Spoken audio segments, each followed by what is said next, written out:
yung meron na po ako na yung pula ang kulay ng gabi.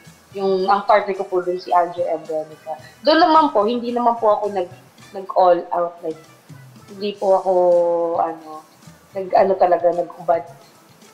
Like dito po kasi sa sa Langit. langit-ngit po.